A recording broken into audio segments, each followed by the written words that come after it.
notre frère là-bas. Vous voyez, vous n'avez pas fait ce qu'on vous a dit. Dieu, il est dans des petites choses. Amen. C'est ça ce que je dis, que Dieu il résiste aux orgueilleux. Et cela nous parlons de la confiance. Que vous devez faire confiance à votre pasteur. Une église qui est unie à leur pasteur, cette église-là va de l'avant. Ce que je vous dis, c'est la vérité. Abraham dit, si votre pasteur vous dit de faire quelque chose, faites-le. Et s'il vous envoie, soyez heureux. Ce que je vous dis, c'est très important. Vous attendez qu'on prie.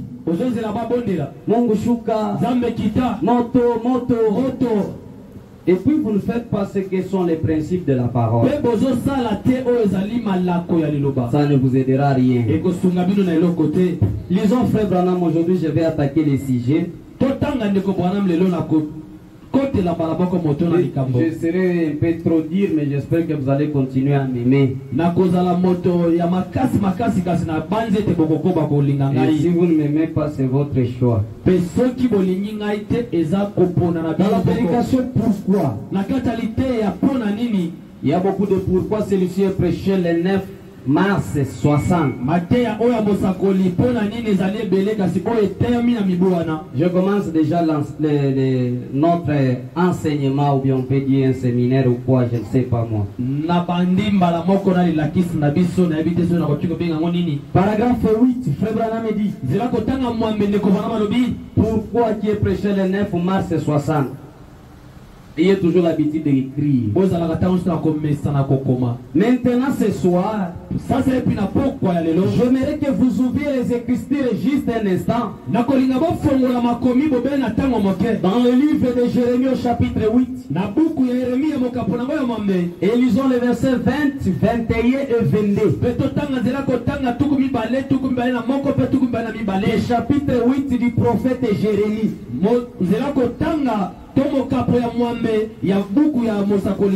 C'est une écriture qu'on a lue depuis que j'ai commencé. J'aimerais maintenant écouter l'interprétation de frère Branham là-dessus. La moisson est passée. L'été est fini. Nous ne sommes pas sauvés.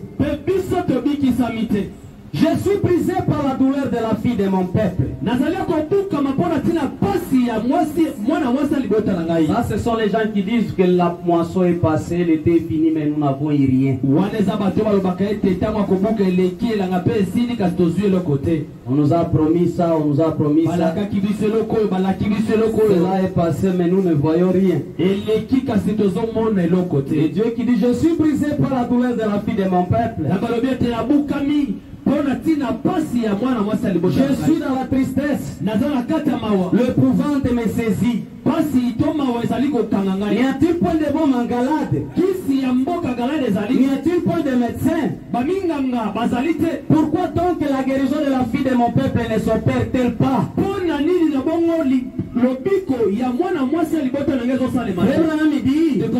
vous prenez les médicaments, il faut qu'il y ait des résultats. Mais Dieu il se pose, mais pourquoi ça ne s'opère pas cette guérison? Et frère Branham me dit, beaucoup déjà ils pensent prendre les médicaments juste parce qu'ils ont lu la prescription. Mais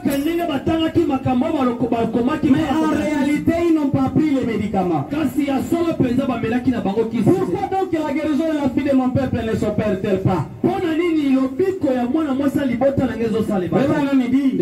J'aimerais prendre un sujet que je vais intituler Pourquoi? Vous savez, lorsque Dieu qui est si bon envers nous fait une voie afin que nous échappions au danger et que nous n'acceptons pas cette voie, Alors Dieu se demande pourquoi. Est-ce que vous suivez cela? Dieu qui est bon envers nous, il fraye une voie pour vous. Vous qui pleuriez, pourquoi Dieu ne me bénit pas? Et Dieu a frayé maintenant une voie pour vous. Pour que vous soyez maintenant bénis. Que vous puissiez comprendre pourquoi tu n'es pas béni. Et parfois il peut faire sortir son serviteur là loin de milliers de kilomètres. Pour venir jusqu'ici, pour te répéter ceci, pour te dire ce que tu étais en train de prier, ce que Dieu a contre toi, et ce que Dieu félicite chez toi. Parce que frère Branham me dit, Dieu sait nous encourager là où nous faisons le bien. Et il sait nous décourager là où nous faisons le mal. Alors quand Dieu prend toutes ces dispositions et que vous refusez vous de recevoir cela, alors Dieu vous demande la question pourquoi. Amen. Nous faisons les efforts, frère. Parfois nous sommes ici, vous ne savez pas, peut-être nous sommes malades. Mais nous faisons tout pour que vous puissiez écouter cela. Nous ne dormons pas. Pour seulement voir ce que nous vous disons, nous faisons tout ce qu'il faut faire. Et quand toi tu pries pour cela, tu n'es pas là pour écouter cela. Dieu se pose la question, mais pourquoi? Et frère me dit, je pense qu'il a le droit de demander pourquoi. Car il s'est donné toute la peine en fait de frayer cette voie pour notre bien.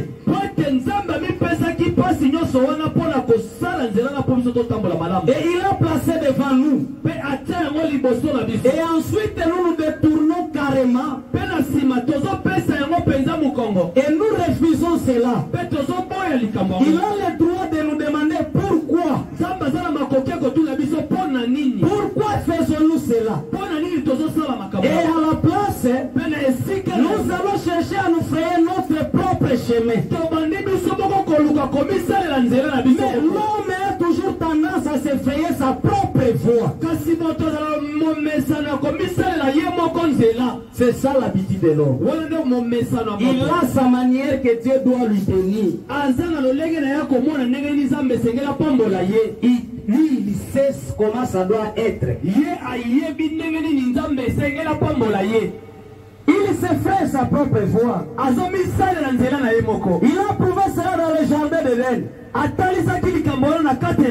J'aimerais que vous puissiez aujourd'hui m'écouter très bien, frère. J'ai quelque chose de très important maintenant à vous dire.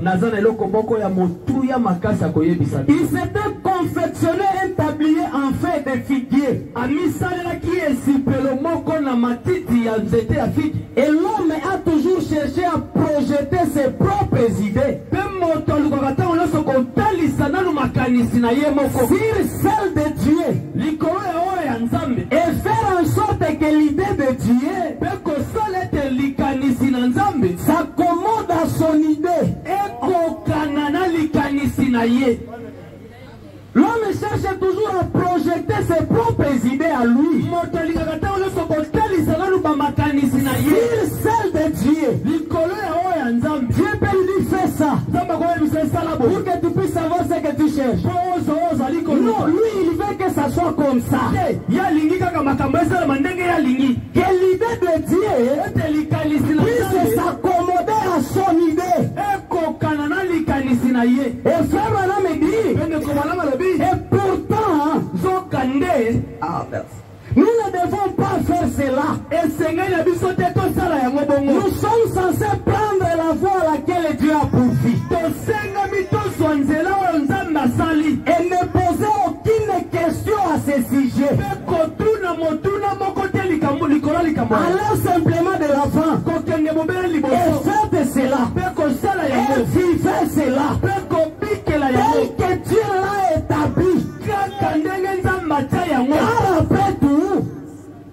Car après tout, il sait ce qui est mieux.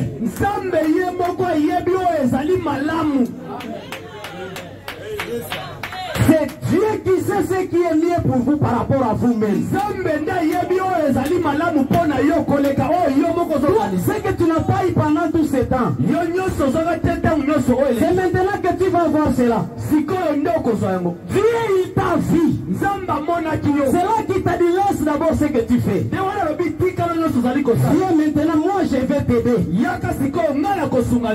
Et l'homme n'est pas là. Et Dieu se pose la question, mais pourquoi il n'est pas là? L'homme, lui, il cherche qu'il soit béni. Il est en train de chercher la vie. Mais Dieu lui dit, viens, je vais maintenant te bénir. Il ne peut pas faire cela. Il veut que l'idée de Dieu s'accommode à son idée. Les cours du soir. On vient à la maison, qu'on commence à expliquer à chacun. On a prêché ça, on a prêché ça, on a prêché ça. Ça ne peut pas se faire comme ça. Dieu veut que vous puissiez faire un sacrifice. Amen. Vous allez comprendre quelque chose aujourd'hui. Je vais passer. Frère Branham dit ceci. Dans la prédication, crois-tu cela? Non, pas crois-tu cela d'abord. Prenez la prédication intitulée La voix de Dieu qui a été priée pour nous.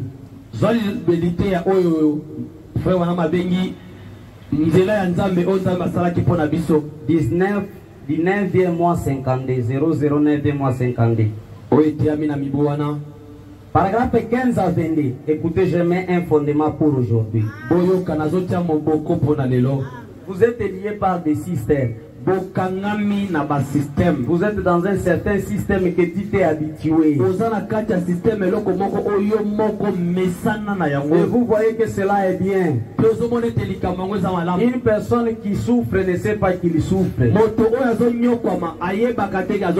Ce sont les gens qui sont dehors qui voient qu'il souffre. Mais pour lui c'est une vie normale. Et ce que tu penses tu as là, ce n'est rien. C'est Dieu qui sait ce qui est mieux. Et il sait ce qu'il est en train de te réserver. Il y a des choses que Dieu m'a parlé, ça m'a fait mal. Moi souvent Dieu, quand il m'accompagne avec un lot de prophéties dans des voyages ici,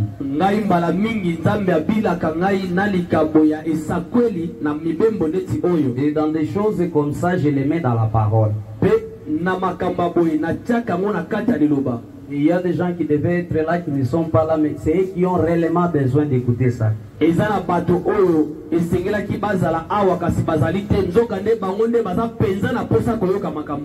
m'a fait très mal pour ça. Je vais demander aussi aux hommes d'affaires que quelqu'un puisse m'écouter du début jusqu'à la fin. Des gens qui font les affaires. Écoutez, moi je suis très sérieux quand je suis en train de parler ça. Vous allez me dire l'air de la fin. Paragraphe 15, Frère Branham dit ceci. Il n'y a pas de raccourci dans le royaume de Dieu. Vous savez, si nous cherchons à suivre un raccourci, nous nous retrouverons ici dans un étang quelque part. Et dans la boue. Suivez très bien, je suis maintenant en train de parler sur la voie. C'est là que nous sommes. C'est là que je mets un fondement pour que vous puissiez très bien comprendre. Il n'y a pas de raccourci. Et quand vous cherchez ces raccourcis, ça va vous créer des problèmes. Ce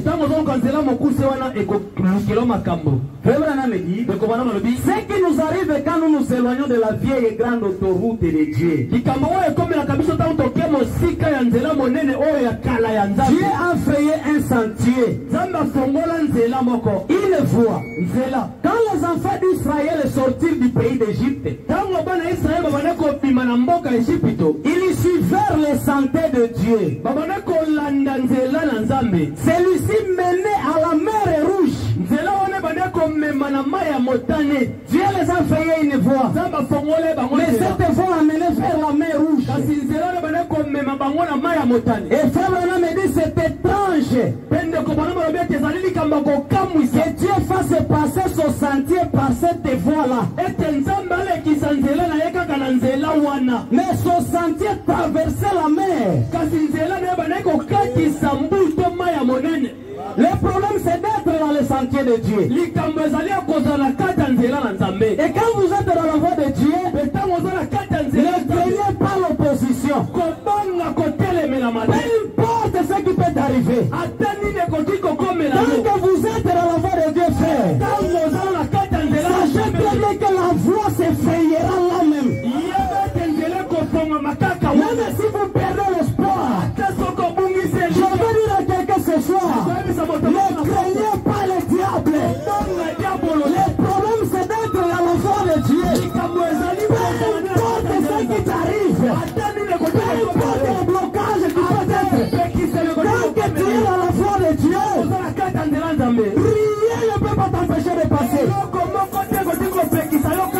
Écoutez ce que Frère Branham dit. Dans la prédication, la puissance du diable.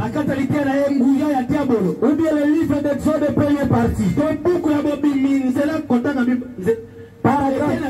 Paragraphe 33b.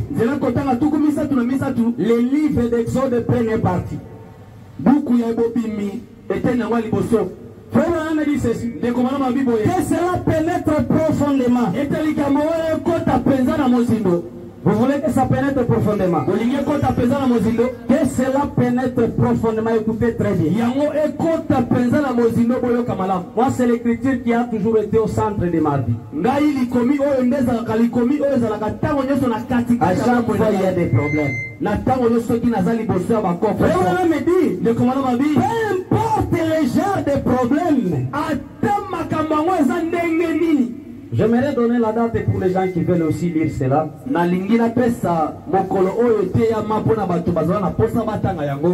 Le livre d'Exode de première partie s'est prêché le 5 octobre 55. Le 5 octobre 55. Que cela pénètre profondément. Peu importe le genre de problème, Dieu fera une voie.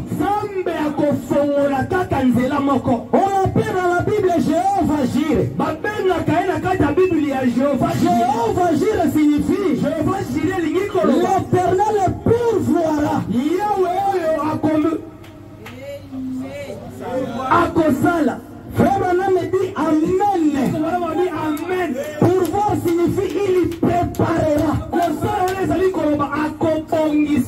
Il va préparer la solution. Peu importe les genres de problèmes, il fera une voie pour toi.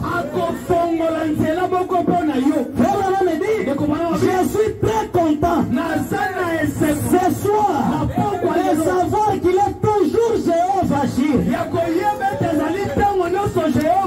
Peu importe les circonstances, Dieu fera une voie. Il fera une échappatoire. Satan peut vous coincer dans un coin avec un cancer. Dieu fera une voie pour que vous échappiez. Satan peut vous coincer en dessous d'un véhicule. Dieu fera une voie pour que vous en sortiez. Satan peut vous arracher votre famille. Dieu fera une voie pour que vous en sortiez. Quand vous êtes dans la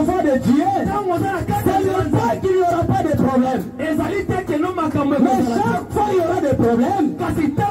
Croyez que Dieu fera une fois. Même dans un accident, il va faire une fois. Même si vous perdez votre famille, les enfants commencent à se méconduire, Dieu va frayer une fois. Mais le problème c'est d'être dans cette voie. Merci Seigneur Jésus. La voie qui a été faite pour nous pour être bénis. Le temps est passé. Frère Branham, nous avons lu la fois passée. On a commencé un point qui était dans 2 Chroniques chapitre 20 verset 20.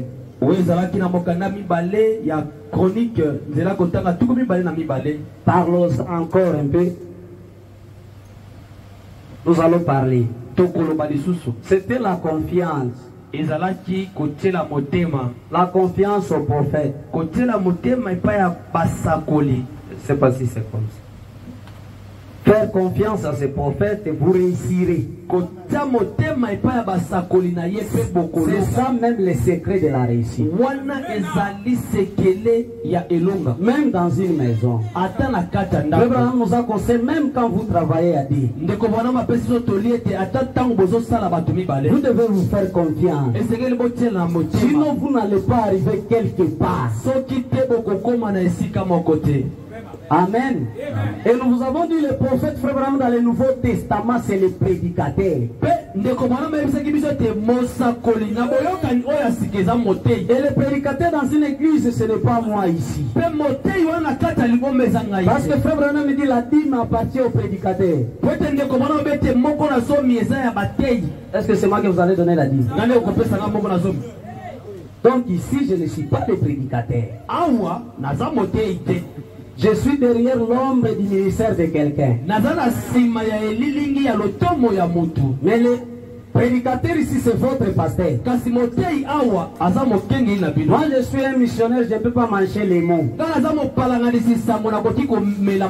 Bible dit le témoignage d'un autre est vrai.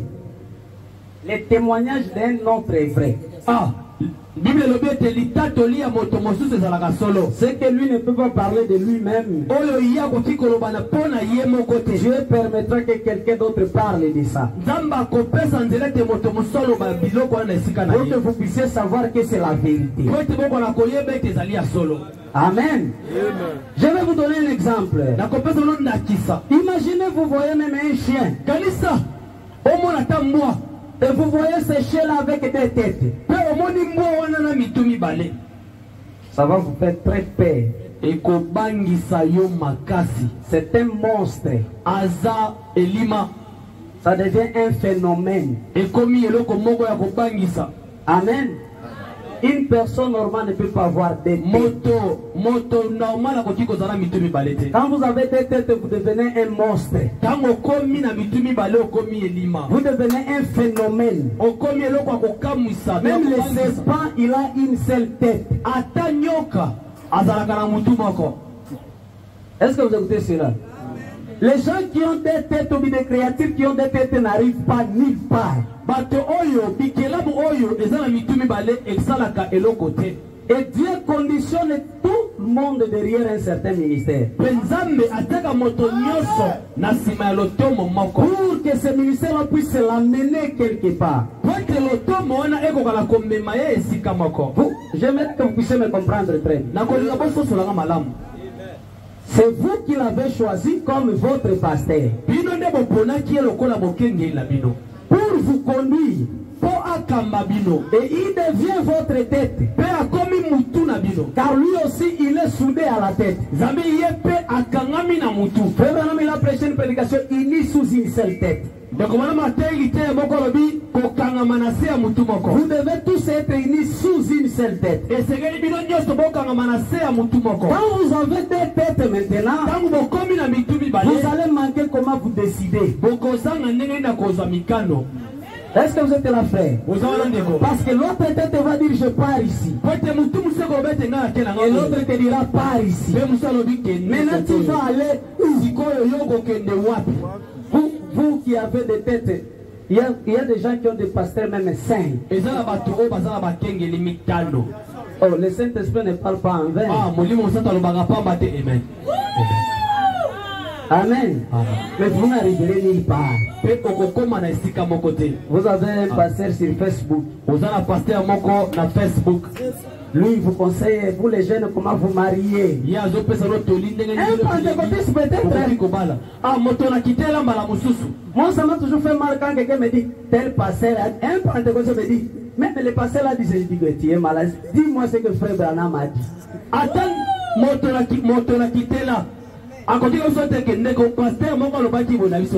ne crois pas, même si ça semble bon comment. Même si ça semble raisonnable comment. Parce que je n'ai pas vu là où Dieu l'a confirmé. Peut-être c'est un chef couturier. Je ne lui connais pas. Et je ne lui crois pas. Celui qu'on ne connaît pas, on ne lui fait pas confiance. Vous pouvez prendre quelqu'un pour modèle, mais il a 5 femmes. Et lui, nous transmettons des esprits. Car la parole est vie et esprit. Quand vous écoutez la parole de quelqu'un, il vous transmet son esprit.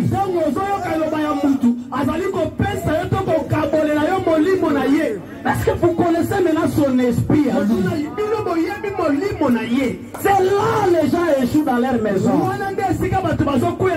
Tu échoues tout seul, mais tu ne pêches pas, mais tu échoues. Je ne pêche pas, oui. Mais là, c'est là que vous échouez. Et Dieu m'a dit d'insister là-dessus. Je ne veux plus parler. Je voulais parler d'un autre point, mais j'ai encore insisté. Et quand je suis en train de vous parler de ça, vous devez commencer à arranger. Tous les points que je touche là, celui qui est spirituel et qui a besoin qu'à la fin de ceci, nous puissions appeler Jésus sur la scène et qu'il transforme votre vie. Parce que nous avons une puissance de transformation. Le Dieu qui pouvait changer de l'eau en feu, il ne peut pas manquer à transformer votre vie.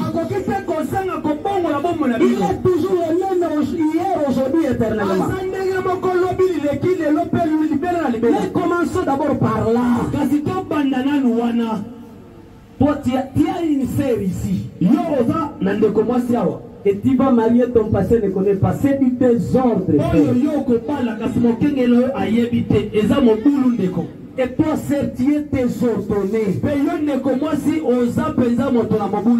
Dieu ne bénit pas les désordonnés parce que Dieu n'est pas dans des désordres. Vous êtes des désordonnés. Et vous allez récolter ce que vous semez. Je vous avais dit, un homme sérieux n'échoue pas dans la vie.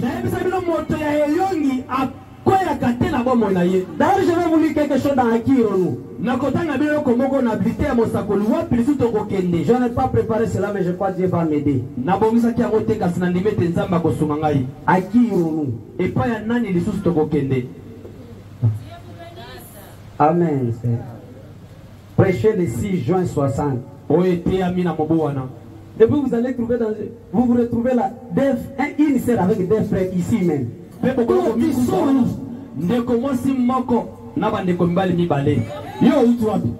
es venu de quelle montagne? Honte à toi. Tu nous prends pour des païens ici. Nous revenons ici pour que Dieu nous aide. Toi, tu viens jouer avec nous ici. Tu mélanges les frères là. Peut-être même un prédicateur avec un frère. Qui compare par tout macho makali.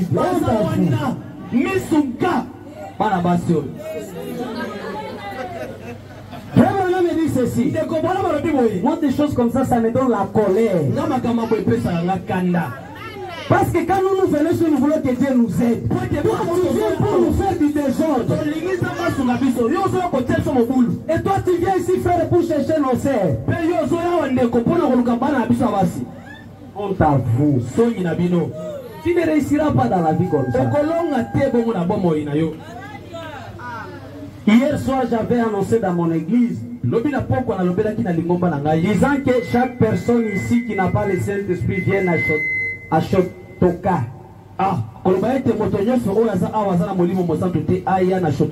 Je suis pratiquement sûr que vous allez la voir avant de rentrer. Amen. Avons-nous pour eux une place où aller prier? Juste là. Eh bien, c'est très bien. Vous savez, c'est juste comme les asiles. Asile qui suivent et forment juste une ligne là tout autour. Et je pense que c'était Boudi Robinson qui avait une fois dit Boudi Robinson,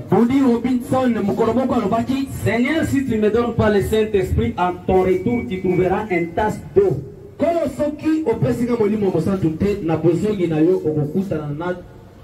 J'y sens ici même dans ces chats. C'est alors qu'il avait réussi. Écoutez maintenant l'idée que je voulais dire. Lorsque vous devenez sérieux avec Dieu, Dieu sera sérieux avec vous. Lorsque vous devenez sérieux avec Dieu, alors Dieu sera sérieux avec vous. Quand vous n'êtes pas sérieux avec Dieu, tu vas chercher le mariage et tu vas te fatiguer. On va prier pour toi partout. Parce que tu n'es pas du tout sérieux. Et Dieu ne te prend pas aussi au sérieux. Est-ce que vous comprenez cela? Soyez sérieux. Vous voulez que Dieu puisse vous aider. La confiance à votre pasteur. Le Branham a dit aidez-les, soutenez-les.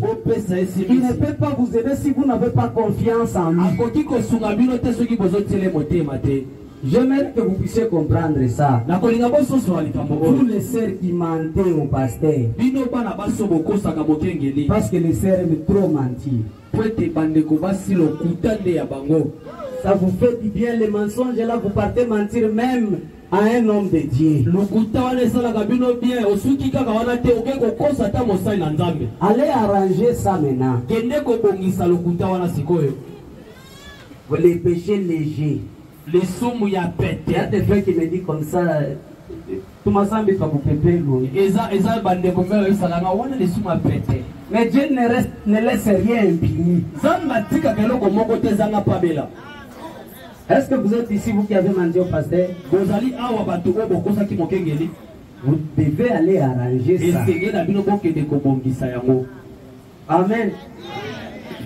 J'aimerais que vous puissiez m'écouter très bien, les hommes d'affaires. Nous aimons que vous puissiez arriver à quelque chose. Dieu, il a quelque chose avec vous. Mais le point là, ça vous bloque beaucoup. Galates 6 dit, celui à qui l'on enseigne la parole, qu'il fasse part à tous ses biens à celui qui l'enseigne la parole.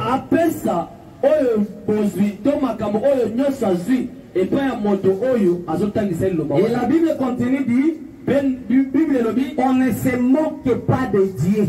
C'est qu'un homme aura semé, il moissonnera aussi. Amen. Il y a des gens dont ils sont sincères quand il est un problème.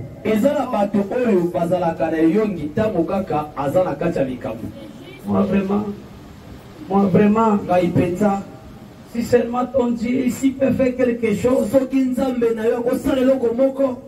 je ne peux pas l'oublier. Je vais aussi faire quelque chose. Si vous la voyez plus, c'est que tout va bien. Quand vous la voyez, c'est qu'il a un problème. Quand ça marche, vous ne le voyez pas. Quand ça ne marche pas, papa, et ils savent parler. Je suis toujours ton fils. Tu ne peux pas rejeter ton fils. Ton langage peut convaincre un homme. Mais ça ne peut pas convaincre Dieu. Ton parler, tu es un bon parler. Ça peut convaincre un homme. Mais ça ne peut pas convaincre Dieu. Frère Branham dit la vision peut même sortir. Mais rien ne se fera. Je vous amènerai même les écritures les dimanches. La sincérité. La confiance. Soyez honnête. Et faire part à tous tes biens. Ne mangez pas seul. Est-ce que vous écoutez ça? Une personne qui mange seule finit toujours à dormir en famille. Mais une personne qui partage avec les gens ne dort jamais en famille. Quand tu travailles, Dieu te bénit. Tu fais part. Le pasteur, il est ton associé dans ce que tu fais. Moi, j'aimerais, il y a des gens qui aiment être traités. Je vais vous dire la vérité. Parce que je dois m'acquitter avec Dieu pour qu'il me bénisse aussi. Amen, frère. Les jours que vous vendez bien, même les unités, vous envoyez aussi les unités au pasteur. Les jours-là. N'attendez pas quand ça, on ne paye pas. C'est là que vous appelez. Tu trouves maintenant les unités pour appeler Dieu. Et je t'envoie même les unités. Quand il y a un problème, ça ne se passe pas comme ça. Même vous les mamans qui vendez les braises, ne dites pas que le pasteur a. Tu ne donnes pas au pasteur, mais tu as compris la parole. Amen. Toi accomplis la parole et Dieu te bénira. Parce que la Bible dit, on donne à celui qui a. Celui qui a quelque chose. Nous quand on est parti, même l'ancien là il est témoin. Quand on est parti voir les passés Baroud, c'est nous qui l'avons donné. Ce n'était pas comme ça. Nous avons fait des contributions d'argent. Imaginez celui qui a, non? Nous partons et nous lui donnons. Nous savons que le retour, comme c'est un don de Dieu, nous aurons aussi quelque chose.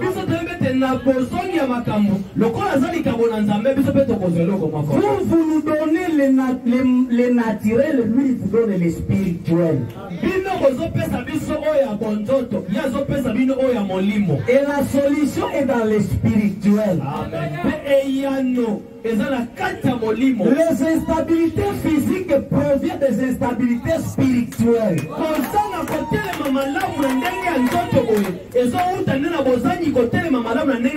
Et le pasteur, il est votre sentinelle spirituelle. Il combat même les combats de vos familles. Il combat même les combats que vous rencontrez au travail. Il est votre associé spirituel, vous devez le faire un associé naturel. Dans tout ce que vous faites.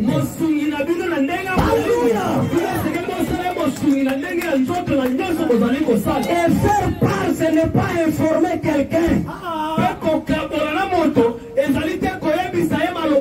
Faire part, c'est amener quelqu'un à participer. Alléluia. là. Frère, quand tu veux voyager, toi qui voyages. Ne pas dire au pasteur que je vais voyager demain. Peut-être il n'est pas d'accord de ton voyage.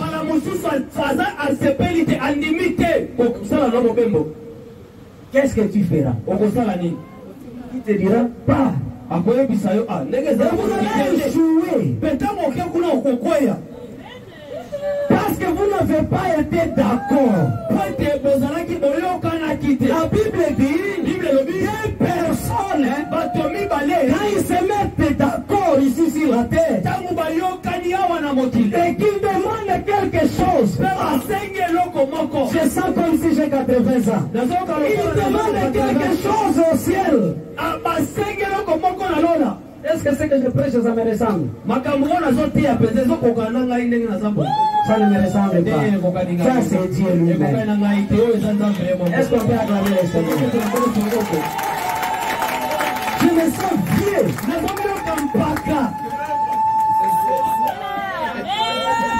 Vous me sentez aussi comme ça, je crois. Ah, j'aime ça.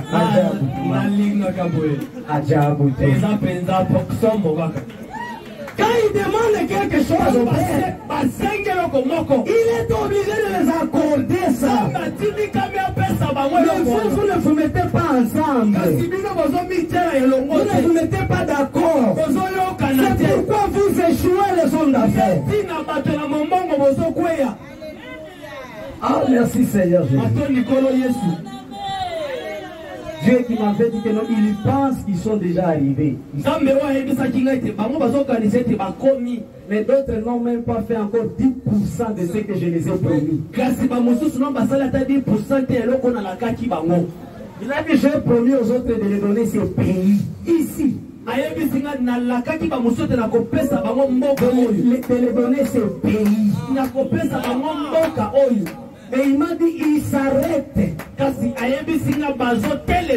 qu'il pense que ça va déjà. Et il m'a dit, tu leur en s'arrêtant, c'est moi qui suis en train d'arrêter.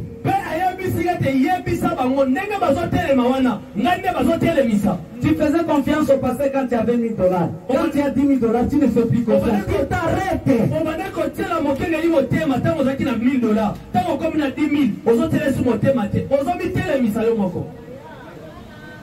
Donc vous pensez, comme on est des hommes de Dieu, c'est qu'on a, nous on ne trouve pas notre argent. C'est faux, peut-être nous on trouve de l'argent plus que toi. Tu peux te cacher avec ton argent, peut-être que je te dépasse avec l'argent. Si tu as envie pour rier, je ne te demanderai même pas.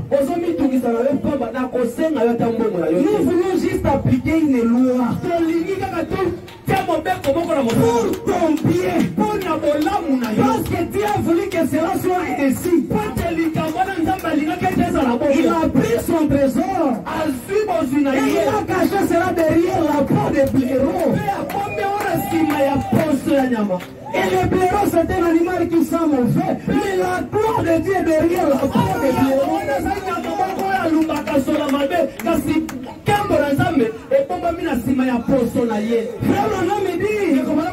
Alléluia.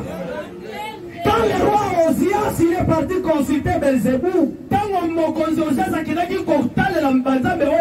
pour la guérison, ce n'était pas qu'il n'y avait pas un prophète en Israël. Il y avait un prophète en Israël, mais que lui et sa famille haïssaient.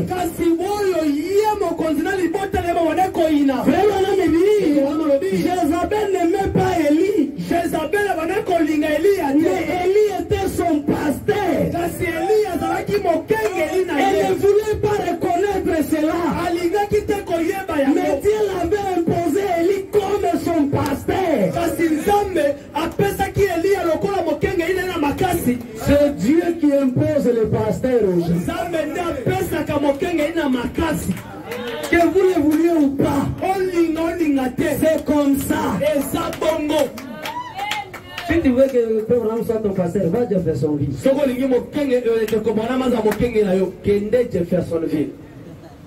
Si tu vas les trouver. Merci Seigneur. Est-ce qu'on est là? On se comprend, frère? Qu'il fasse part.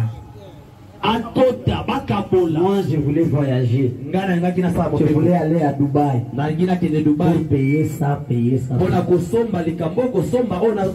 Et je voulais d'abord te consulter. Qu'est-ce que tu vois aussi? Vous l'écoutez aussi. Parce que quand il parle là-bas, c'est le Saint-Esprit. Amen. Parce que vous êtes parti avec l'intention que vous êtes dans un problème. Et le Dieu qui l'a commissionné sera obligé de l'honorer. Et il va te parler quelque chose qui n'a même pas préparé. Et ça sera Dieu. Je voulais aller.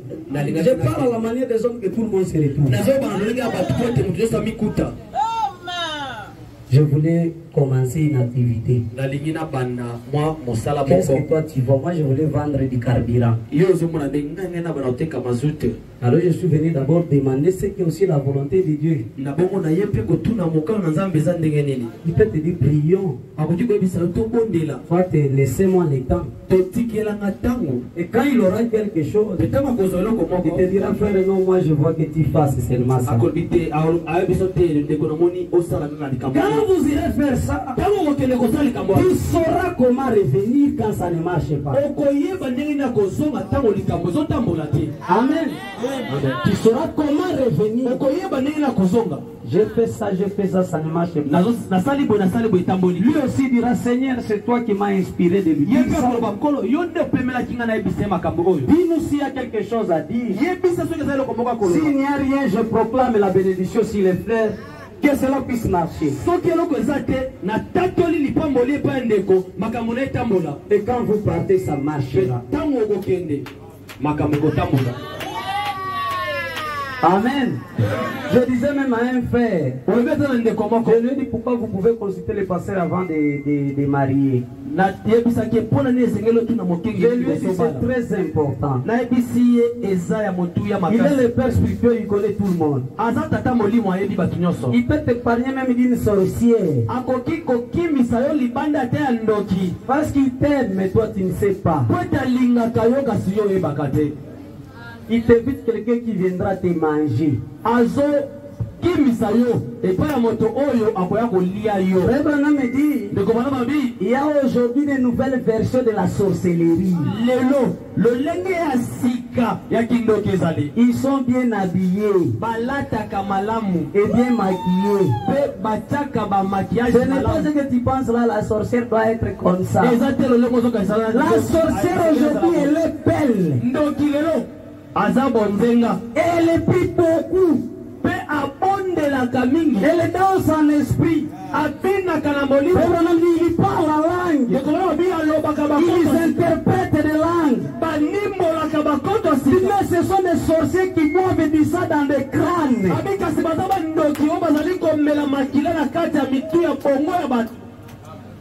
Toi tu les sauras.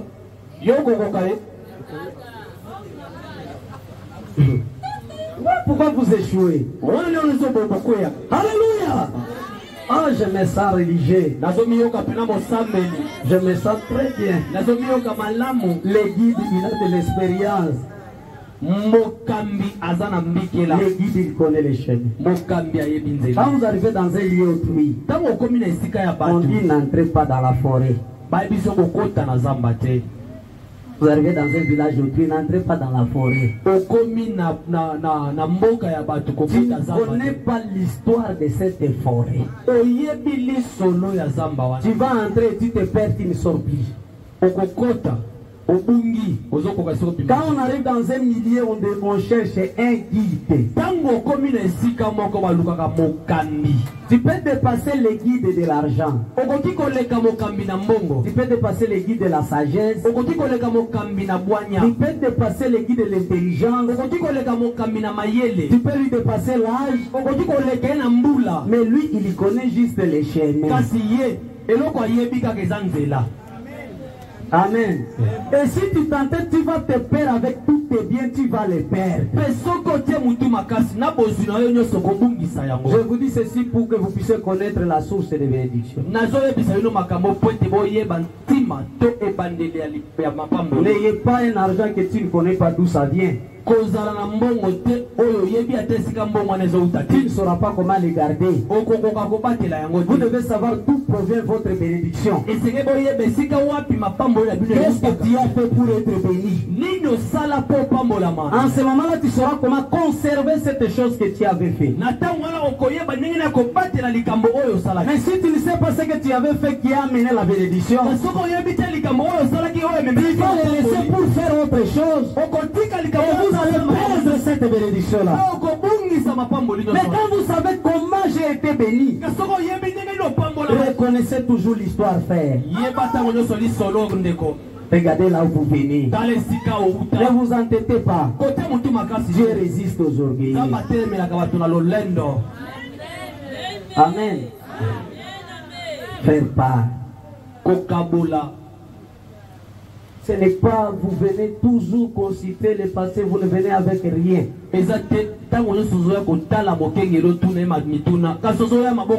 Cette habitude-là, ça vient d'où? Vous avez appris ça où? Tu peux trouver là quelqu'un avec ses problèmes. Toi, tu l'amènes tes problèmes. Vous voyez comment ça fait mal. Élisée disait quoi? Amenez-moi les joueurs de la harpe. Mettez-moi dans les meilleures conditions pour que je puisse prophétiser. Est-ce que vous pouvez dire amen, frère? Ne vous fâchez pas contre moi. Qu'est-ce que je vous ai fait? Je suis pour vous. Je ne suis pas contre vous. Amen. Tout ce que je vous dis, c'est pour votre bien. Bientôt, je vais passer ces points-là. Parce que je vois les gens sont devenus fâchés contre moi. Moi, je ne veux pas que vous soyez fâchés. Les guides, il a de l'expérience, c'est ce que je voulais vous dire. Je vous montre des petites choses que vous pouvez commencer à faire qui vont vous amener la faveur de Dieu. Quand on part voir un homme de Dieu, on annonce sa présence.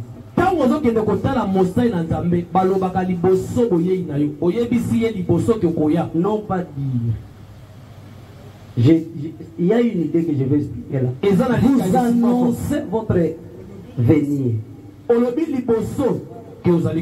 C'est en d'autres termes, c'est quoi? Donc avant d'aller lui voir, tu peux prendre même les unités, tu l'envoies. Est-ce que vous comprenez maintenant? Vous annoncez.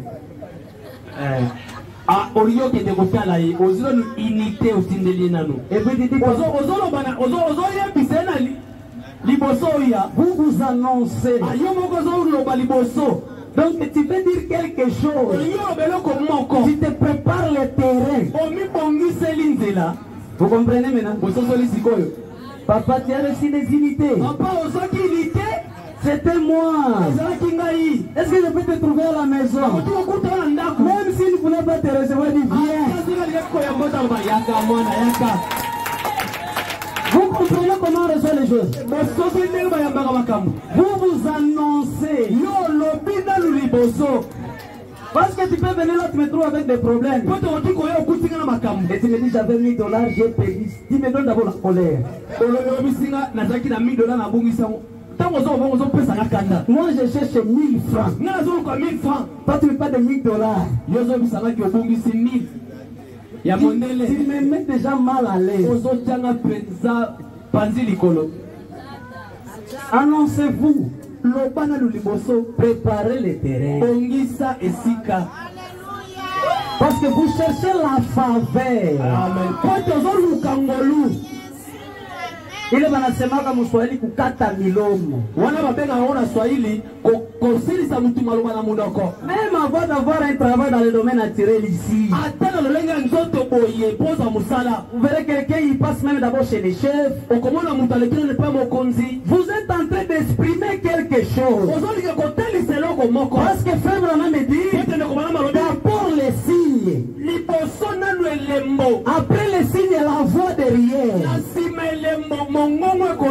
Quand il y a un signe, Frère Branham dit, il y a la voix derrière les signes.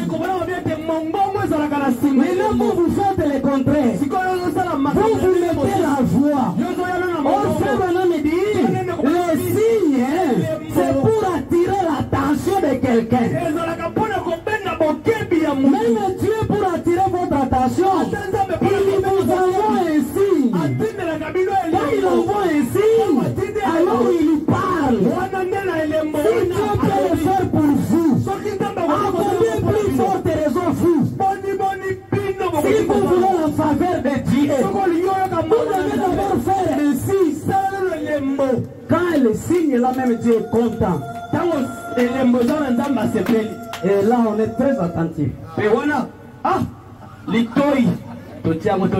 Donc, parce que oui, bien aimé dit. Oui, alléluia. Pourquoi? Tu as bien préparé les choses. L'onction est là. On s'est préparé pour recevoir les frères. Un message, tu as vu un dépôt là. C'est moi qui ai fait ça, Dieu nous a aidé dans ce qu'on faisait. Bon, je viens là-bas. Tu entres dans le système. Amen, Père. Amen. Vous voyez les bénédictions de Dieu sont simples. Ce n'est pas compliqué, c'est comme ça se passe. Même les hommes d'affaires. Vous avez déjà écouté Frère Branham parler de l'argent dans des brochures, c'est rare. Je vous révèle quelque chose là-bas, les hommes d'affaires. C'est rare que vous écoutez Frère Branham parler de l'argent. Mais il est parlé. Les gens étaient bénis. Les hommes d'affaires l'invitaient. Vous verrez seulement, frère, on dit, nous étions au déjeuner des hommes d'affaires. Est-ce que Frère Branham manquait à manger? Pourquoi il ne la donnait pas à manger seulement, à l'appeler à la maison, lui donner à manger? Pourquoi on l'appelait au restaurant? Parce que toutes les conversations ne se passent pas n'importe où. Quand vous voulez parler de l'argent, si vous voulez vraiment avoir ça, parlez là où ça reflète l'argent. Je vous dis la vérité. Seulement dans les bureaux si vous parlez d'argent.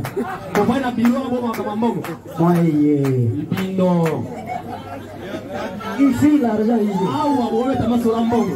Il y a fou quoi.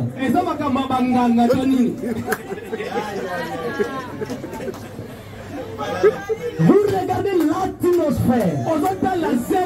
L'onction se crée. L'atmosphère se crée. Vous créez d'abord cette atmosphère-là d'argent. Tu t'habilles bien. Avant de venir parler de l'argent, tu t'habilles bien. Est-ce que mon papa? Tu auras comment cet argent-là? Frère Branham me dit, Dieu ne peut pas prendre soin de vous. Si vous-même vous ne vous souciez pas.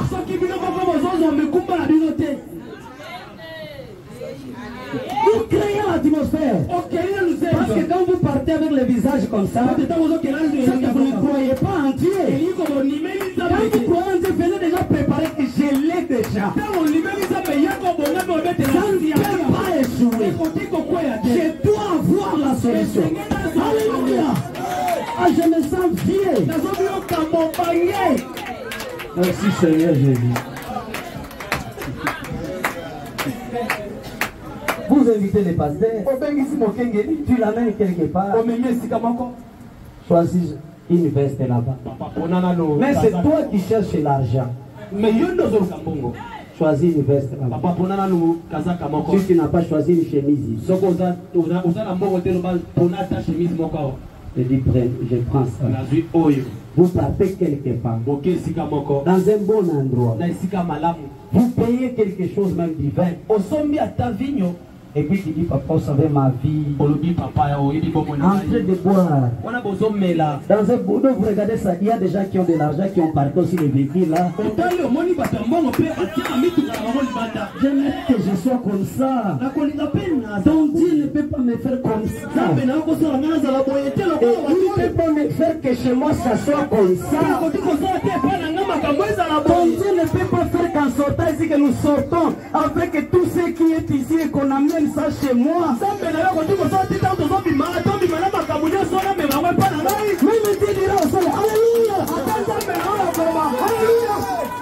a compris.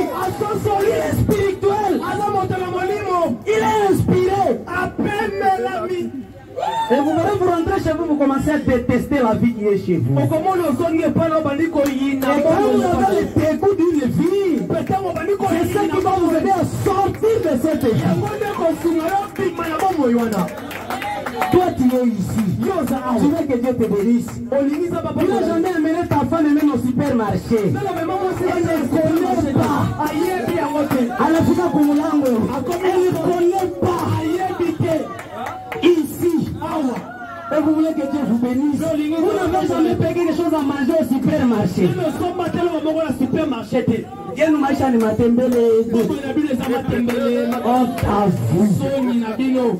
Comment vous allez quitter dans ça? Vous êtes ici. Tu n'as jamais pris ta femme et vous partez au centre-ville. Elle ne connaît pas le centre-ville. Elle ne connaît pas.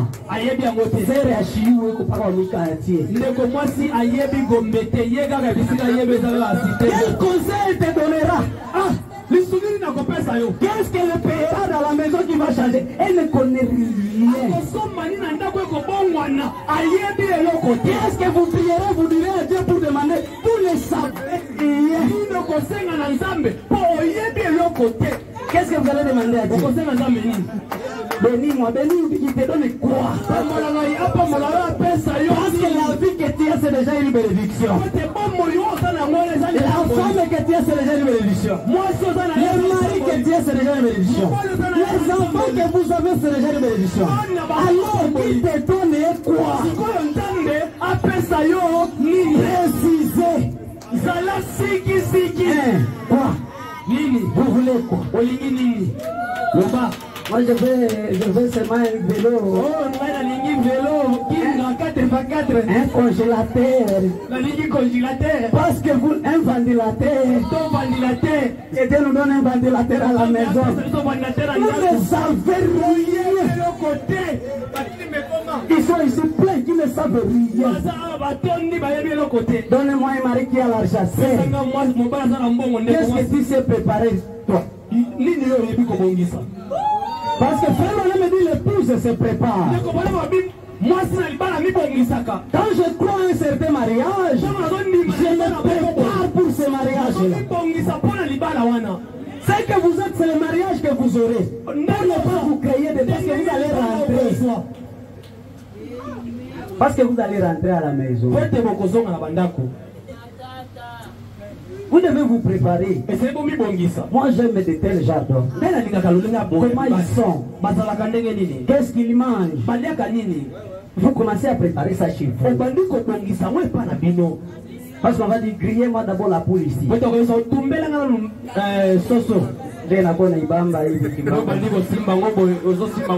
On a été maman.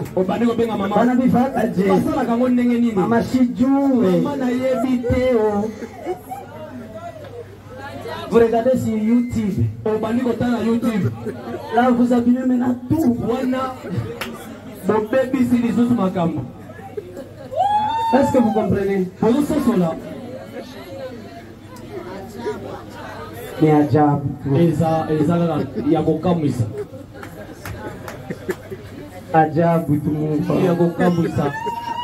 Les gens veulent être bénis, mais ils ne se préparent pas. Préparez-vous maintenant. Préparez-vous, frère. Qui a déjà fait sortir les pasteurs ici? Vous partez quelque part. Dès ça, vous allez amener à maman à la maison. Papa Oyo, maman Mariam Nandaku. Mais c'est comme ça, vous serez bénis. Parce qu'il y a des gens, quand vous priez, vous oubliez les noms. Il y a des frères là. Il m'a donné une requête, les frères là. Non, c'est d'abord pas. Et papa est pour qui? Tout le monde a partagé la frère. Comment Ndeko? Frère, vous? Ndeko, Ndeko. Vous avez un petit ngoma. Ndeko, bête à Gambunda. Son nom c'est qui, Seigneur? Bénis seulement. Imaginez, le pasteur ne te connaît pas. Ici dans l'église. Oh, il ne connaît pas. Mais c'est toi de frère qui te connaît.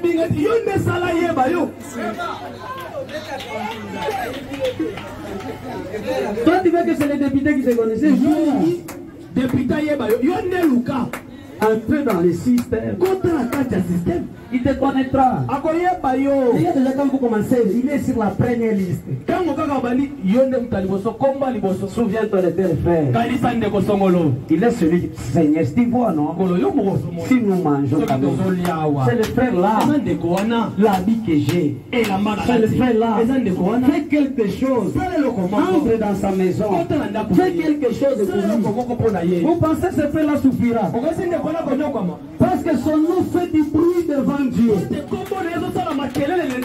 Ça fait tellement du bruit. Et tu es obligé de faire quelque chose. S'il a des péchés, Dieu descendra. Il dira, va dire à ce messieurs, il arrange sa vie. Voilà, il fait ça. Et ça sera une prophétie exacte. Parce qu'il est constamment devant le Seigneur. On se cherche la faveur de Dieu. Ah, je ne croyais pas que je vais terminer que sur ce point. Je voulais parler de dette. On va les parler de dimanche. Ne fiez pas. Nous allons parler aussi des devoirs. Les devoirs, les choses que vous devez faire, que vous devez à Dieu. Pour que Dieu, parce que même dans le domaine naturel, on dit les devoirs des pères envers les enfants. Et il y a aussi les devoirs des enfants envers les pères. Amen, frère. J'aimerais que ce soir, que tu puisses examiner ta vie. Amen. Examinez-vous. Regardez un peu la condition que vous vivez. Ne soyez pas seulement propre à l'église. Ne soyez pas errés seulement à l'église. Soyez errés même à la maison. Soyez en mesure de recevoir les gens chez toi. Il y a des gens ici qui aiment recevoir les gens. Mais ils n'ont pas un moyen de recevoir ces gens-là. Or, parce que ça même la source de ta bénédiction. Mais voilà que Dieu vous donne maintenant une opportunité pour que vous puissiez quitter dans ça. Parce que Frère Branham dit Dieu veut que ce qui est meilleur pour ses enfants. Dieu veut vous aider. Que ce soit le mariage, il veut vous donner ce qui est meilleur. Que ce soit le travail, il veut vous donner ce qui est meilleur. Mais c'est à vous de vous examiner face à la voie. Êtes-vous dans la voie réellement? Est-ce que tu es dans les systèmes? Si tu n'es pas dans les systèmes, entrez aussi dans les systèmes. J'aimerais que chacun quelqu'un se répand vers les serviteurs, les pasteurs, je n'ai pas été honnête avec toi. Il y a aussi, j'ai fait ça, mais je t'avais pas dit. Comme le Saint-Esprit m'a condamné, pardonne-moi. Qu'est-ce qu'on peut faire? Priez pour moi. Que mes affaires là puissent aussi marcher. Dieu veut vous aider. Pour ce soir, que Dieu vous bénisse.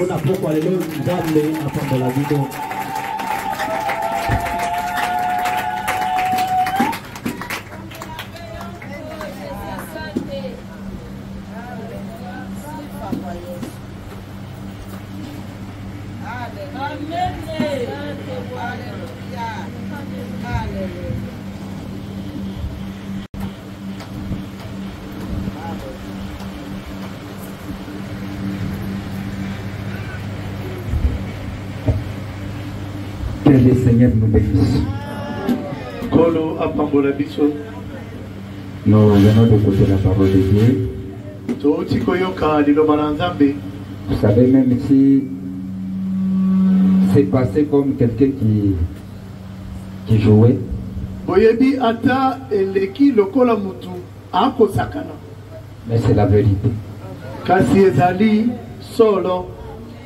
Je vais vous dire quelque chose que j'ai vécu au Sénégal.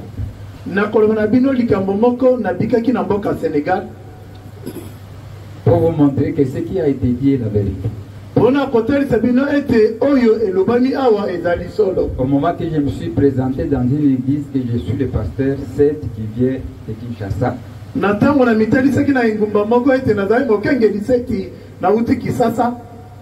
il y avait un ancien, c'était un prédicateur dans une église. Il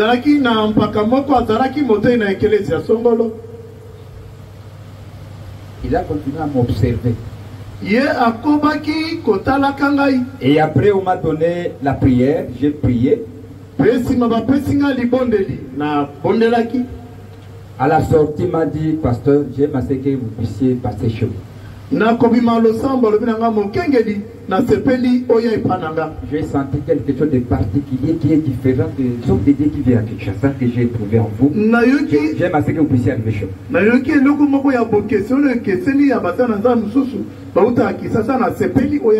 Ta manière de parler seulement, ça m'a fait quelque chose. Mais allons d'abord à la maison.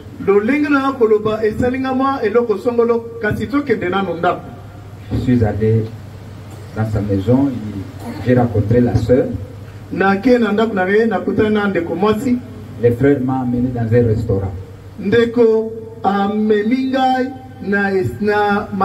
restaurant, c'était son restaurant. Il a préparé, je mange. Et après, il va m'amener pour me présenter dans une maison d'habillement. Il me dit, je vais faire un choix ici d'une veste. Maintenant, si quelqu'un m'amène comme ça de Manati, c'est difficile à choisir. Mais j'ai dit, choisis seulement ce que tu fais. Et tout ce qu'il posait là, ça me tiquait, ça a amené quelque chose à moi. Et j'ai choisi une veste. Il dit non, n'ayez pas fait, choisissez seulement. À autant de dollars, ça a autant j'ai choisi. Et après, il m'amène maintenant chez lui. Il m'a mis sur la chaise, il me dit, j'aime assez que tu puisses me parler quelque chose, puisque je vois en toi, il y a une profondeur.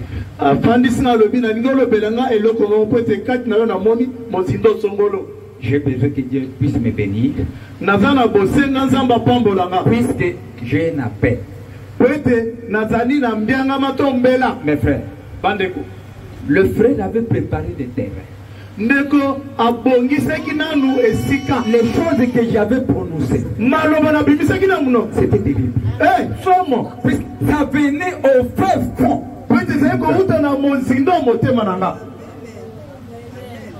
Vous voyez, hein? J'ai dit des paroles. na bimisi maloba ça a amené même l'onction dans la maison. Et memina e pakwa nanda Le frère était envahi, ndeko atondi sa samaki femme. mwasi na ye Et moi-même, j'ai senti l'onction. nanga mona zaye koyoka e pakwa Et souvent, si l'onction descend, j'ai tendance à pleurer. J'ai commencé à pleurer. pe mingi ntango e pakwa ekitaka etina munalela na bandi kolela Et après, il me regarde. nsima atalinga Il dit que le Seigneur te bénisse. alobi nanga nkolo apambola yo Récemment, il m'a appelé, il me dit beaucoup de choses de la prière. Moi, je sais comment, si je me sens quelque chose, il y a quelque chose qui vient toujours le faire. pe nsima yebisinga makambo ebele kolekela losambo wana nga nayebaka so na Vous savez, okinika monene il y a des fois, eyaka bambala mosusu nous ne savons pas, puisque le prophète dit que tout dépend de l'approche. Tout dépend de l'approche. mosakolo alobi nyonso ekotalela ndenge ozopusana. Vous connaissez l'histoire d'Abraham? boyebi lisolo abraham Au moment qu'il s'est rencontré, na ntango akutanaki na elohim Elohim est arrivé à dire qu'est-ce que je peux cacher à Abraham? Il était déjà comment? Il était rassasié déjà. elohim De la manière de l'approche. elohim alobi na oyi kobombela abrahama nini mpo na nini po ete asi atondaki lolenge abrahama apusanaki liboso na ye. Maintenant, j'ai pour que le passé commence à demander. Non, moto ye po mokengela bando osenga te. Le Saint-Esprit a dit ici, molimo santo elobi awa nous vous amenons à la loi de Dieu seulement. tozomema bino kaka na mobeko ya nzambe. Seulement ça. Il n'y a pas autre chose. eloko mosusu eza te. Il n'y a pas autre chose. eloko Mais mosusu nous eza devons connaître la voix de Dieu kasi esengeli pour toyeba être béni. nzela ya nzambe mpo na kopamba. Dieu est dans ses principes. nzambe aza na kati ya malako na ye. Il n'est pas en dehors de ses principes. aza libanda ya Et malako tout na ce ye qui a te. été dit, vraiment, c'est la vérité, mes frères. Bon, donc, on Nous sommes dépassés, nous connaissons. Il y a des enfants. Il y a des enfants. eza na bana Au moment que tu es en train de prier, parce qu'on prie pour tout le monde. na ntango ozobonde mpo te tobondela mpo na bato Mais vous verrez, il y a tendance à quelqu'un qui arrive avant les autres. kasi okomona kaka mosusu nde ayaka liboso ya bamosusu À chaque fois. na ntango tokobondela. Pourquoi le prophète dit mpo na nini osala alobi que chaque croyant doit chercher à avoir une place dans le cœur de son pasteur. mondimi nyonso esengeli aluka ozwa esika na motema ya Si tu mokengeli n'as na pas ye. encore arrivé à ça, soki nano okomi wana te. vous savez même, pasteur entre dans les conseils de Dieu. Vous connaissez ça? boyebi mokengeli akotaka na likita ya nzambe boyebaka Entre dans les conseils de Dieu. akotaka na kati ya likita ya nzambe. Et qu'est-ce qu'il va dire? so na likita wana koloba nini? Il dit, celui-ci, abi oyo même du temps des disciples, ata na ntango ya bayekoli Dorcas était mort, dorkas akufaki il y avait des ceux qui ont refusé. bandeko basi bamosusu baboyaki Les autres peuvent partir, mais c'est les ci. bamosusu baoyo bakufa bakunda bango kasi oyo te toboyi. Ézéchias, qui a changé même le jour qu'il avait déjà déterminé à le faire enlever dans la terre, sur la vie qu'il avait, mais Ézéchias a commencé à rappeler Dieu, le bienfait qu'il a déjà fait. ezeki nzambe kutu azwi mikano abongola mokolo azwaki mokano ete alongole na mokili ntango ayebisi nzambe kanisa C'est que Dieu déjà fait. tala oyo nasi nasalela yo. Dieu est allé prendre le livre des souvenirs, il a commencé à faire passer des pages.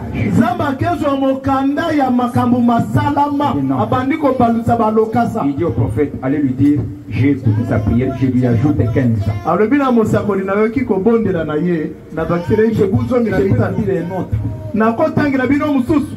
David avec son ami, na moninga na ye où son père, Saul, voulait tuer David. epatata na ye san ngaboma Nathan qui a écouté, Nathan était son ami. pete nata nazalaki moninga na ye ayi papa Pas jusque là. kokoma ti kuna te Celui-ci, oyo non. te. Et après, nsima Nathan est allé lui dire à David, il dit non, tata akeyisa dawidi quitte à cet endroit. longo na esika Papa, ono moi na kati ya papa ils veulent ta vie. alingi abomayo. Moi je n'aime pas. Ngana lingite. Il a pensé au bien fait.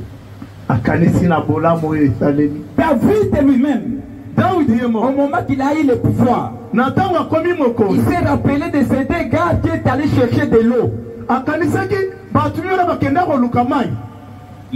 Il s'est rappelé des sacrifices qu'il a fait.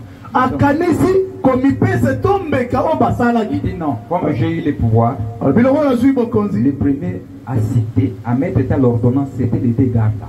Vous serez le premier ministre. Ministre de défense. Venez régner avec nous. Pour que nous puissions maintenant manger les bienfaits.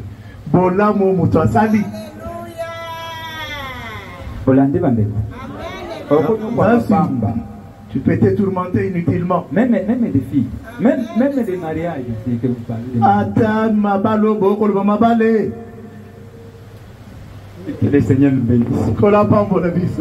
Même le Saint-Esprit, si vous ne savez pas. Qui est allé toucher, il est allé appeler qui? Il est allé appeler Pierre pour qu'il puisse aller rencontrer qui? Le Corneille. C'était Corneille. Il dit Corneille, je le connais bien. Corneille c'est quelqu'un de bien. Allez lui accorder le Saint-Esprit.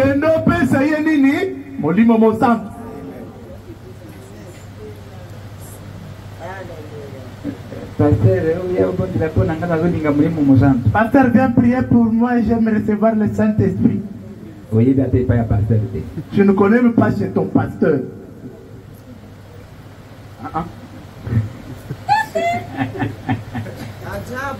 Tout dépend de l'onction aussi. Ta manière aussi peut le faire ainsi que tu puisses attirer quelque chose.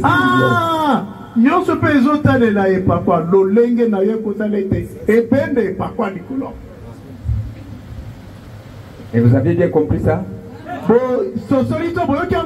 Qui a bien compris? C'est pour nous. Amen. Amour Tabenak. Ça, c'est pour nous. Ces garçons, je ne les connais pas. Même à la maison, je ne cause même pas avec eux. On se rencontre à la table, on partage.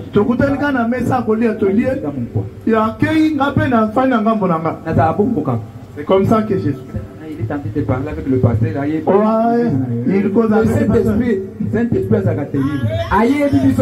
Le Saint-Esprit nous connaît tous ici. Il touche à l'unité. Personne ici ne m'envoie des unités. Personne. Je peux un peu vous montrer pour que le Saint-Esprit le Saint-Esprit n'a pas d'unité. Personne ne m'envoie pas des unités. Papa reçoit ces unités là. Personne. Au moins, tu même habité. Tu vois une personne qui ne pas. Là, je ne réponds même pas. Je ne reçois même pas. Nana j'ai atteint l'unité.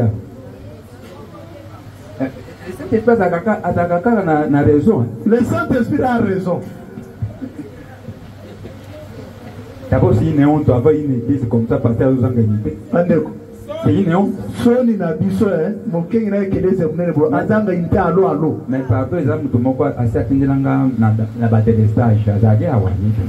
Il y a une personne qui m'a dit envoyer les unités, mais avec coupure. Il est là. Mais avec coupure intempestive à répétition.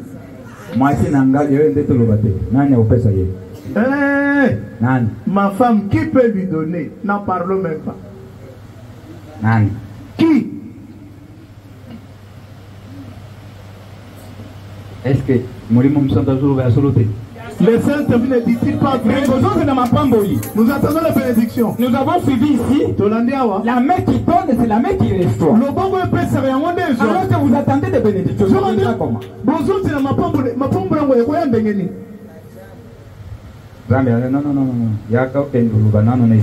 Je lui ai dit, viens parler d'abord dans cette église-là. Pasteur n'a vu ça qui est d'accord chez les autres, qui est d'accord sur qui va appeler. Notre pasteur n'a encore pas été parti encore en Chine. Il demande comment, par quel moyen les pasteurs trouvent l'argent de ces billets-là. Il ne connaît même pas.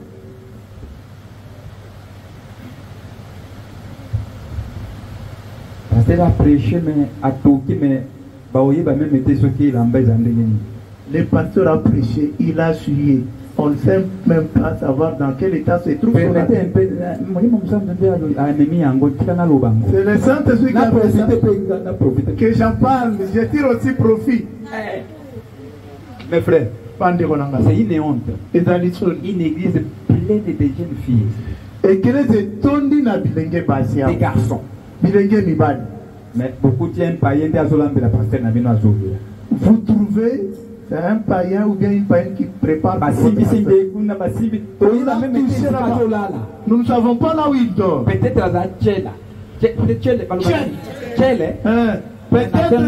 c'est cette fille-là qui se prostitue. Aye mosala kolamba biloko nani biloko oyo bino bozo pesa biloko ya bakwe puisque toutes les choses qui sont dans les maisons des hommes de Dieu ce sont des choses saintes. Biloko nyoso za na ndaba basai na Nzambe eza biloko boule. Oh, prophète dit vous devez protéger les dons. Vous devez protéger votre don. Comment vous allez les protéger? Il manque quelqu'un qui peut préparer pour lui. Vous trouvez le pasteur là qui est sec, qui a maigri. Maman Mariam, elle est fatiguée. Vous ne voyez pas comment elle marche.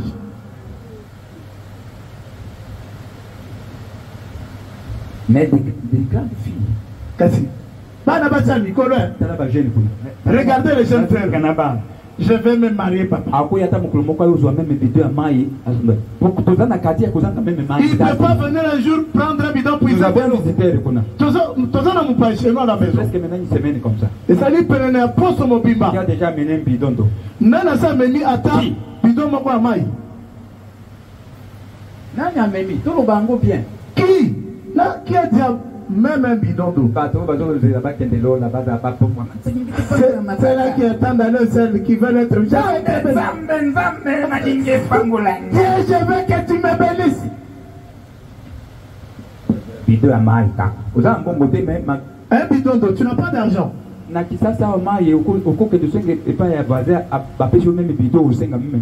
Ici à Kinshasa, tu peux demander l'eau chez les voisins, ils te les donnent. Est-ce qu'on peut payer un bidon d'eau? On peut même te donner ça, il y a des sources même.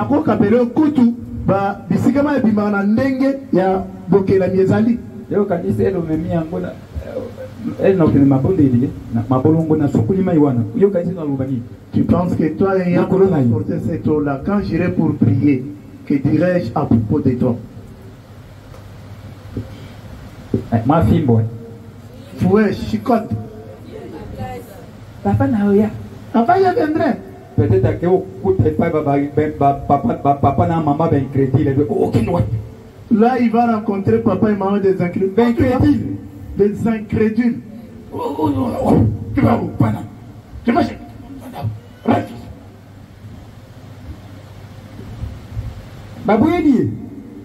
Là, les parents refusent. Elle aussi là, ou bien lui là, il reste. Que le Seigneur nous aide. Le travail, il est encore dur. Le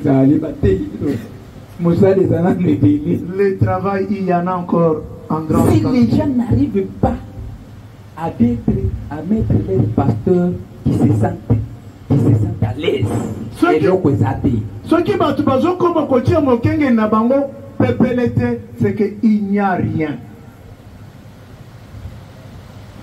Que le Seigneur bénisse le prédicateur.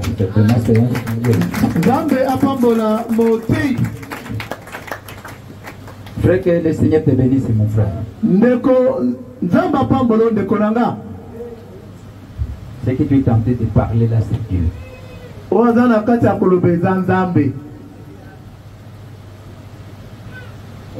est presque à la fin. Je voulais que nous puissions prier, mais aussi pour vous tout est Puisque j'aime qu'on nous parle. On prie trop. Non, il faut en trouver qu'on en parle correctement. Nous devons savoir de quelle manière devons-nous prier. Ce n'est pas ça. Nous avons tellement trop bien, nous continuons de prier. Frère mon corps, À un moment donné, quand Dieu parle, la personne rentre, elle fait la méditation, l'introspection, elle comprend que c'est... Nous allons prier pour les prédicateurs.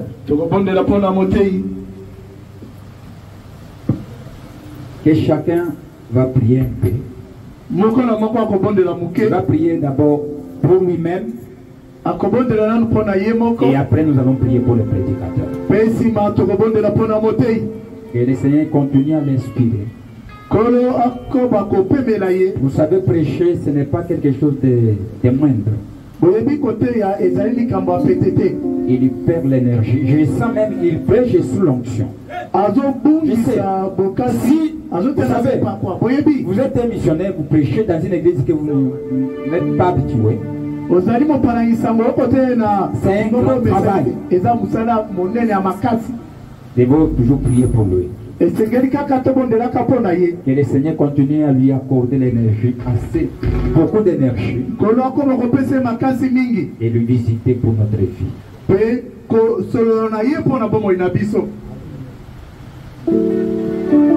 Donnez-nous un cantique.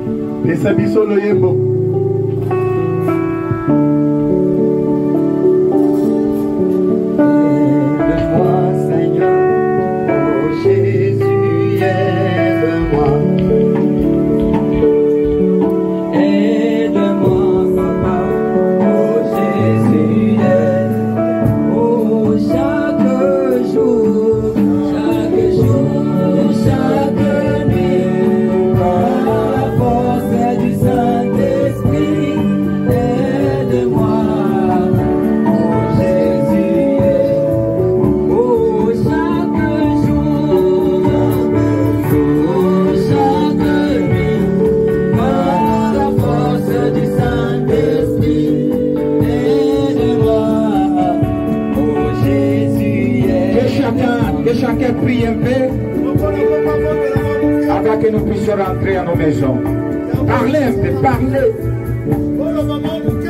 Même 2 minutes seulement. Père bien-aimé, guide-moi Seigneur, oh Jésus, guide-moi. Puisque la gloire, pour nous sauver, pour nous aider. C'est le pouvoir de ta parole. C'est les seules voies que tu avais préparées pour venir nous relever. Ton amour est allé au-delà. Et tu as visité ton serviteur.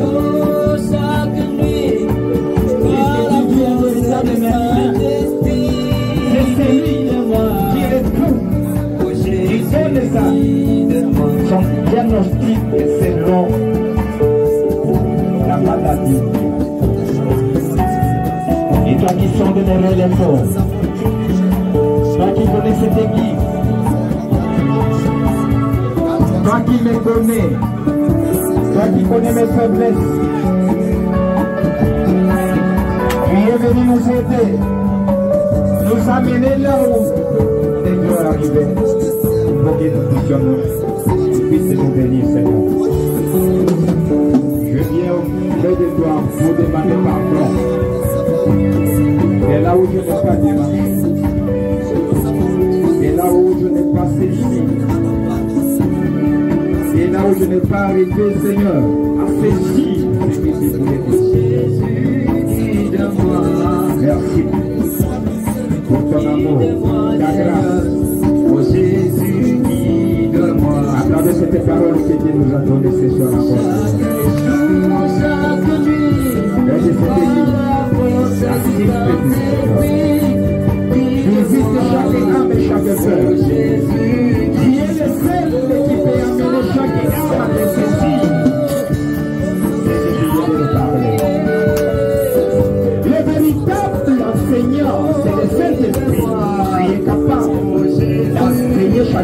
chaque cœur.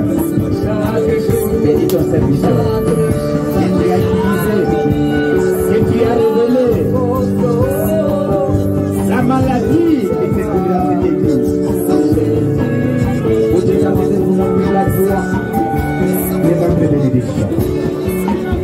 Puisque vous préparez des bonnes choses pour nous, Seigneur. Tu veux bénir cette église. Et ça, c'est le début. D'amener tout ce qui nous arrive. Fortifie son serviteur. Il a dépassé des énergies. Visitez-lui, Seigneur. Réanimez-lui encore. Au moment qu'il va se reposer, il se sent. Il sent ta présence. L'ange qui l'accompagne, qu'il puisse assister à chaque instant et à chaque moment. Il soit sous l'onction.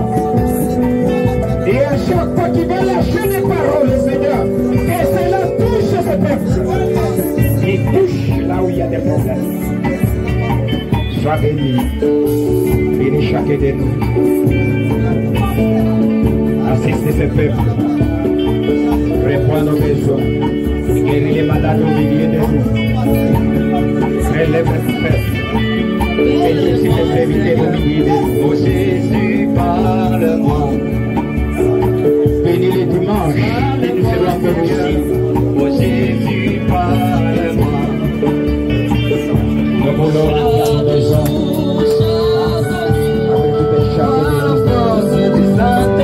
Bénis les enfants et les dignes que nos enfants donneront. Au nom de Jésus Christ,